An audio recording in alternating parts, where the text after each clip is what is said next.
দেখুন এখানে একটা 220 মিটার ছিল এবং ডিজিটাল যেটা প্লাস্টিকের।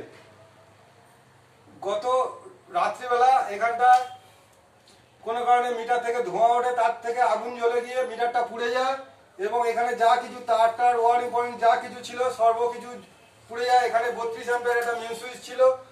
এই আগুনের মানে তেজে এখানে দেখুন প্লাস্টার পুরো ফাটিয়ে ফেলেছে। এখানে যে কালো ধোঁয়া হয়েছে এই ধোঁয়াগুলো দেখুন এখন এগুলো ঢপঢপ করছে, এগুলোকে ফাটিয়ে ফেলেছে। লাইনটাকে ডিসকানেকশন হয়ে গেছে, কারণ এই তারটা পুড়ে যাওয়ার পরে লাইনটা ডিসকানেকশন হয়েছে। এটা কেবল থেকে এই ঘটনাটা ঘটেছে, যেহেতু কেবলটা সম্ভবত 4 mm ছিল, এটা কোম্পানির দেওয়া। সেই কেবলটা ধরে গেছে ইনপুট থেকে টেম্পারেচারের কারণে। আর দেখুন তারপরে যে পজিশনগুলো আছে এইটা থেকে হয়ে গিয়ে ডিবি বক্সে, এখানে ডিবি বক্স আছে।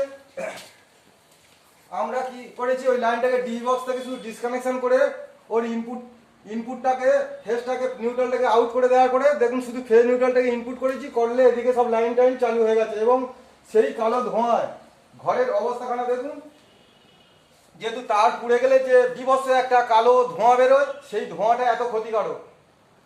ঠিক আছে।